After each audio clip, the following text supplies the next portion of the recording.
Okay, tool setup, which is a Z offset. So every tool will have a value within the machine for how long it is, basically. Okay, now it can be set up manually, but thankfully these machines have a presetter on them, in which the tool comes down and touches off of that, and the machine will take a value then for what it is. Okay, so to run that, okay, so yeah, only to be done when a tool is changed. You never need to do that unless you take a tool out and put a new one in. Okay, so what we got to do, yeah, offset setting, tool tip measure, input the desired tool number into tool number T, press auto, and then press start. Start on the screen, not start on the program. And then visually check the tool for alignment with the tool setter as it approaches. So I'm going to go through that here now. So currently all the tools are set up, but I'm going to measure another one again just for the lols. Okay, I'll do number 5. No, I'll do number 1. Okay, so what we got to do in the machine, I'm going to just go back to the home page, right? And then we have offset setting here. On the same button again, we have tool tip measure. And then in here you have this fancy page with all loads of stuff going on. The only thing you need to worry about is this tool number T, as it said in the piece of paper. And in here you enter the tool that you want to do a tool height check on. Okay, so I want to do number 1, so I'm going to press 1. No, it's not in there yet, but it's in this typing box here. All I have to do is press enter, right? So I press enter. Now you can see tool number 1 is up there. So what I got to do is put the machine in auto. It already is in auto. Now, this is the start button, the one on the screen.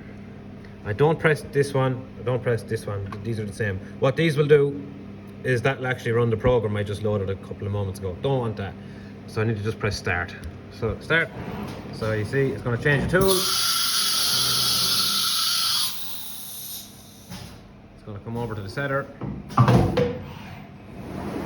And as the thing says, just check that the tool is going to align with the setter. We have some really wide tools here, so I have it kind of offset to the setter. Every tool will have a corner of itself touching the presetter. It'll touch it 3 times.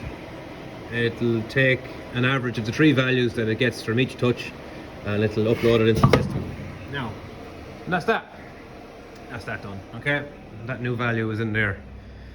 So as said, that is only to be done when you change a tool. Okay, now that tool height setter is accurate. It's very accurate, but there's always a very small discrepancy in it when you're trying to do, let's just say, shaker doors that require 2, maybe 3 tools to be the exact same length, we'll say. Okay, so let's just say, for example, I'll do a very simple idea here, right? So we have 35mm cutter, and over number 1 of them anyway is, let's just say this one here, number 3. That's 4mm, I think. We're going to pocket the doors with the 35, and then we're going to clean the corners and kind of square them up with that, right? We'll do a tool height test on both of them when we put them into the machine, and then we'll make a program that does a door with a frame, let's just say 100 by 100. It'll only be like this size here. Okay, we'll do that in VCarve, make the program. Let's just say the program, it's for a door that's 6mm deep. Set both tools in VCarve 6mm deep. I've seen lads before make allowances for a slight discrepancy between the lengths of the tools by going into VCarve and say tool 1 is 6mm deep, and then this tool 3 here is like 5.97 deep, for example. That is a pain, because if you change the tool again, then you have to go into VCarve and change all your programs to have that tool in it. So within VCarve, every tool for any door is set to the depth of the door, so in this case 6. The only place we'll update or make calibrations is in the machine. Right, so I'll show you that here now. Right, so I'm just going to go back. I'm going to go back to the start, right? That's the home page. Always press left to go very far back.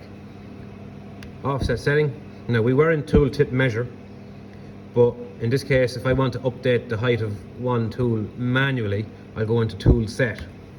Okay, and in here then, you can see that the machine has tool 1 in it.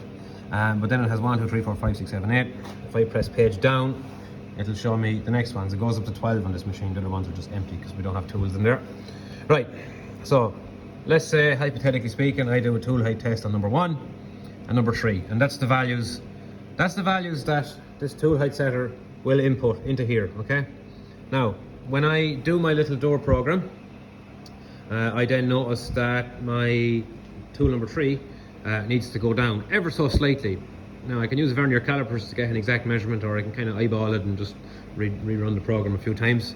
Nonetheless, if it's not long enough, I need to change this number. Okay, so let's say I need to make tool number 3 to go down to match the depth of the tool number 1, right? Z minus is this direction, right? So to make the tool go down, I need to add minus whatever I think. Let's say minus 0.1 or minus 0.05, okay? And I have to minus that onto this. So let's just say I need to go down minus 0.1. Minus 218.726 minus 0.1 is minus 218.826. What I'll do, as you can see, there's a little area to type in stuff. I'll physically go minus 218.826. I'll then press enter, and then this value will be updated. And that's how you'll fine tune the tools amongst one another. You'll only ever have to do that when you stick a new tool into it. You won't have to do that on a regular basis. If you take a tool out to get sharp and put it back in, yeah, use the tool height setter, and then if it's been used in relation to other tools, do your little small 100 by 100 door, will say, a panel will say, check it, check the depths, come in here and then just update them manually. It's very simple once you get your head around it and do it a few times.